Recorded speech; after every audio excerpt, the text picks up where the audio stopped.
उसको नीचे स्क्रॉल किया, नीचे आया, मैं पढ़ रहा हूँ इतने में अपने आप चला गया ऊपर। ये वाला जो मंदिर है वो किस लिए फेमस है, डांस है, उसको कौन सी ड्रेस पहन के किया जाता है। ठीक है, मैं शुरू के 5 क्वेश्चन मुझे आए ही नहीं। अब बात करें सेफ स्कोर की, तो सेफ स्कोर तो भाई बता रहा हूँ मैं कि तो hey guys, first of all जय हिंद टू ऑल। सो मेरा था सीजीएल का एग्जाम जो कि मेरा था 24 सितंबर को, मेरा था थर्ड शिफ्ट। बताने वाला हूँ किस तरीके से क्या था क्या नहीं था। बाकी मैं बताता हूँ आपको कि किस तरीके से एग्जाम में क्वेश्चन आ रहे हैं, सेंटर किस तरीके का है, एडुकेटी का पैटर्न जो हमारा चेंज हुआ है किस तरीके से चेंज हुआ है, क्या हुआ है क्या नहीं हुआ है, आपको हर चीज बताऊंगा इस वीडियो के अंदर। चलो शुरू कर लेते हैं। मेरा जो सेंटर था वो था जयपुर में। जयपुर जो स्टेशन है, जयपुर स्टेशन से करीब 5 किलोमीटर का डिस्टेंस है मेरे सेंटर का, तो मतलब वहाँ आसानी से पहुंच सकते थे सिर्फ एक व्हीकल लेके।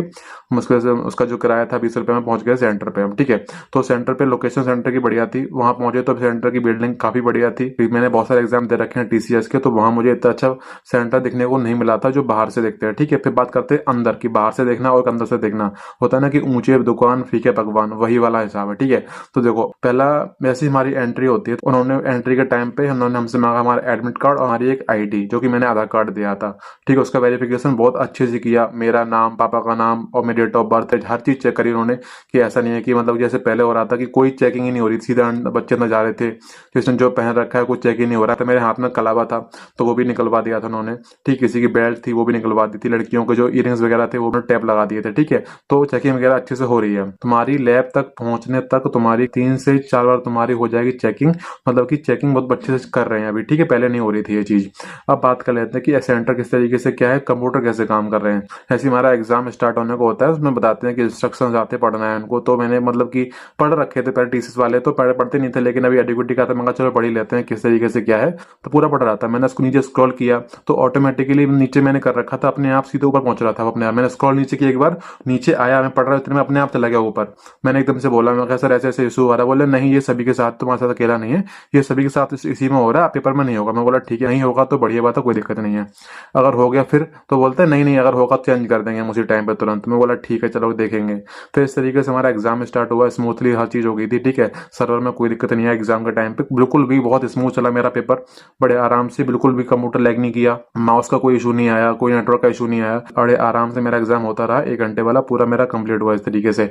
ठीक है, अब बात करते हैं सब्जेक्ट वाइज किस तरीके से क्या रहा है। तो ऐसे हमारा एग्जाम स्टार्ट होता है, वहां पे लिख के आता है part A, part B, part C, part D. मतलब पार्ट ए में रीजनिंग, पार्ट बी में अपना जीके, पार्ट सी में मैथ और पार्ट डी के अंदर था इंग्लिश। ठीक है, तो मुझे पता था जैसे मैं मॉक में करता था उसी तरीके से मैंने एग्जाम भी दिया। तो मैं स्टार्टिंग में करता हूँ इंग्लिश, पहले मैं इंग्लिश करता हूँ, फिर जीके करता हूँ, फिर रीजनिंग करता हूँ, लास्ट में मैथ करता हूँ। टाइम बचता है तो फिर मैं मैथ करता हूँ। मुझे पता है अगर शुरू में मैथ पकड़ लूंगा तो वहां टाइम चला जाता है, बाकी की चीजें मैं देख नहीं पाऊंगा। वैसे ही पता था कि थोड़ी इंग्लिश टफ आ रही है और जीके लेंथी आ रही है, तो मैं बोला पहले इसी को निपटा देंगे, उसके बाद हम आगे चलेंगे। तो देखो यहाँ पे मैं मॉक लगाता हूँ घर पे, तो मेरे को लगते थे कि 5 मिनट या 8 मिनट इंग्लिश करने के अंदर, लेकिन एग्जाम में जब मैंने किया एडुकेटी वाला तो वहां पे मुझे लगे 12 मिनट लगे इंग्लिश करने के में। क्योंकि देखो पैसे मैंने एग्जाम स्टार्ट किया, पहला जो क्वेश्चन आया था मेरे इंग्लिश में, मेरा पहला क्वेश्चन था प्रपोजिशन से, तो मैंने किया उसको। उसके बाद फिर सेकंड जो क्वेश्चन आया वो हमारा आया पैसेज से। मैं समझ में आ गया था कि आप समझ लो कि 2 से 6 तक पैसेज ही होंगे, बड़ा पैसेज था, मैं उसको पढ़ना ही नहीं है, टाइम वेस्ट क्यों करना है अभी। मैं 1 पे मैंने क्वेश्चन किया, सीधा पहुंचा मैं क्वेश्चन नंबर 7 पे। ठीक है, मुझे पता था कि 7 से स्टार्ट होगा, ग्रामर वगैरह जो भी आएगी। तो मैंने क्वेश्चन नंबर 7 से मैंने किया, तो मैंने फर्स्ट गो में इंग्लिश में की, मैंने 18 क्वेश्चन में कर पाया था। ठीक है, फर्स्ट गो के अंदर। मेरे एग्जाम में देखो डायरेक्ट थे, एक्टिव पैसिव थे, वोकैब जो पूछ रखी थी वो सारी ही न्यू वोकैब थी। ऐसा नहीं है कि पूछो कि एक वोकैब थी जो मतलब कि प्रीवियस ईयर से थी, बाकी सारे ही वोकैब जो थी वो न्यू थी। पैसेज तो बहुत ही लेंथी था, लेकिन मैं करके आया लास्ट में। 5 क्वेश्चन मेरे पैसेज के हो गए थे। इजी था अगर पढ़ोगे तो, लेकिन अगर पहले डर जाओगे तो भाई आप पूरा, मैंने तो एक बार में पूरा पढ़ लिया था पैसे। इसके बाद मैंने क्वेश्चन किए तो सारे ही क्वेश्चन एक बार में होते चले गए थे। ठीक है, बस अंडरस्टैंडिंग के ऊपर है, अगर समझ में आ जाएगा तो कर पाओगे, नहीं आएगा तो फिर लगे रहना, नहीं हो पाता है। फिर जो उसमें स्पेलिंग वगैरह आई थी इंग्लिश में, तो इंग्लिश जो स्पेलिंग जो आई थी वो काफी टफ थी। मतलब कि मैं खुद बताऊं तो भाई मैं नर्सरी से लेकर कॉलेज तक मैं इंग्लिश मीडियम से पढ़ा हूं, लेकिन ऐसा हो गया मुझे लग रहा था कि भाई ये वाली स्पेलिंग मेरे सामने कभी क्यों नहीं आई आज तक। ठीक है, तो इस तरीके की स्पेलिंग भी आ रही इंग्लिश के अंदर। मैंने इंग्लिश को पूरे क्वेश्चन में अटेम्प्ट किए, 25 क्वेश्चन जो मेरे से हो गए। मुझे पता है अगर मतलब एक्यूरेसी की बात करूं तो भाई 1 या 2 क्वेश्चन ही गलत होगा, बाकी आंसर की जब आएगी वो बताएगी, मैं दिखाऊंगा आके मेरा कितना मेरा स्कोर रहा होगा। उसके बाद इंग्लिश करने के बाद मैं गया जीके पे। मुझे पता था जीके करना है, क्योंकि मैंने जीके बहुत टाइम से मैं जीके पढ़ रहा हूँ, मैंने सिर्फ यूट्यूब से जीके पढ़ा है, वो भी सिर्फ परमार सर से। ठीक है, तो मैंने किस तरीके से किया, तो पहले मैं जीके पे गया।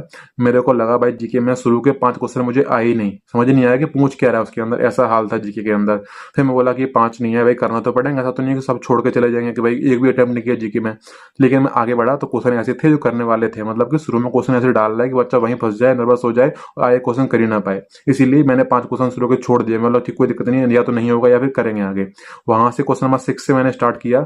तो जीके में मैंने टोटल 15 अटेम्प्ट मैंने किए। मेरा जीके थोड़ा ठीक रहता है, तो मैंने थोड़ा सा मैंने रिस्क लिया है जीके के अंदर, क्योंकि मतलब कि मुझे लगता है मतलब कि मेरा जीके थोड़ा सा ठीक है, मुझे ऐसा लगता है। बाकी जो मैं एग्जाम वगैरह दे रखे हैं ना, तो मेरा स्कोर अच्छा रहता है, चाहे सीजीएल हो चाहे कोई भी एग्जाम ऐसे सीखा हो, अभी तक तो रहता था। मतलब कि एग्जाम क्वेश्चन जो आ रहे हैं जीके के, टॉपिक वही आ रहे जो पहले आते थे, लेकिन भैया डीप पूछ रहा है बहुत ज्यादा।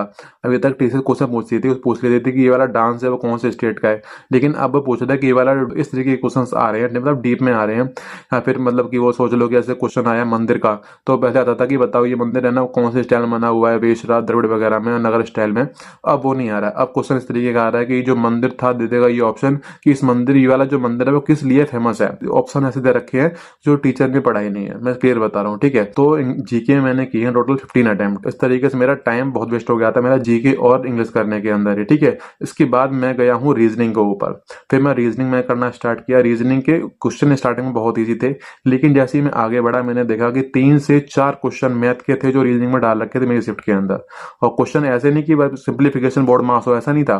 मतलब वो तो सिंप्लीफिकेशन बोर्ड मार्क्स को तो मैं रीजनिंग मान लेता हूँ, लेकिन जो क्वेश्चन आए थे रीजनिंग के अंदर वो क्वेश्चन थे टाइम में स्पीड डिस्टेंस से क्वेश्चन थे, डिस्काउंट से क्वेश्चन थे, जो कि रीजनिंग में पूछ रखे थे। तो ऐसा भी इसका हो रहा है, तो लेकिन उसको तो बोल रखा है ना उसने कि एनालिटिकल रीजनिंग, उसी को मैं डाल सकता है वो, ठीक है। तो एडुकेटी का ऐसा ही हो गया है। कोई रीजनिंग में एक क्वेश्चन छोड़ के मैं आया हूँ, कौन सा क्वेश्चन था, वो क्वेश्चन था मीनिंगफुल वर्ड्स का। उसमें मतलब कि बहुत बड़ी मीनिंग दे रखी थी, लेकिन अब तो मेरे को पता है कि मतलब बाहर ने पूछा, मैं कहा भाई कैसे किया तुमने वो क्वेश्चन, मैं छोड़ के आया हूँ वही वाला।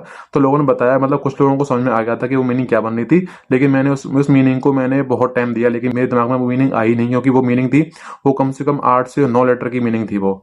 तो मेरे को भाई नहीं बन पाई मेरे से। तो ऐसे बहुत इजी मीनिंग थी, लेकिन वही एक माइंड में नहीं चढ़ी। मैंने रीजनिंग में की टोटल 24 अटेम्प्ट मैंने किए रीजनिंग के अंदर। जो क्वेश्चन करने वाला है वो बहुत इजी है, और जो क्वेश्चन नहीं होगा तो फिर वो नहीं होगा, ऐसा क्वेश्चन आ रहा है, ठीक है। फिर हमारा लास्ट मैंने किया मैथ पे जाके। तो मैंने देखा था मेरे पास बचे सिर्फ 17 मिनट रीजनिंग, जीके और इंग्लिश करने के बाद फिर मैंने स्टार्ट किया मैथ। मैथ का पहला क्वेश्चन आया एडवांस का, जो कि अच्छा क्वेश्चन था, तो मैंने उसको स्किप किया, मैं बाद में करूंगा। दूसरा देखा, दूसरा क्वेश्चन भी एडवांस का ही था, जैसे पूछ रखा। मैं बता क्वेश्चन तो बता नहीं सकता मैं यहाँ पे, तो मैं बताता हूँ कि मतलब कि एडवांस के क्वेश्चन ज्यादा थे हमारी शिफ्ट के अंदर। ऐसा नहीं है कि मतलब पेपर बहुत ज्यादा टफ हो, लेकिन हाँ अर्थमेटिक जो थी वो इजी थी, करने वाली थी।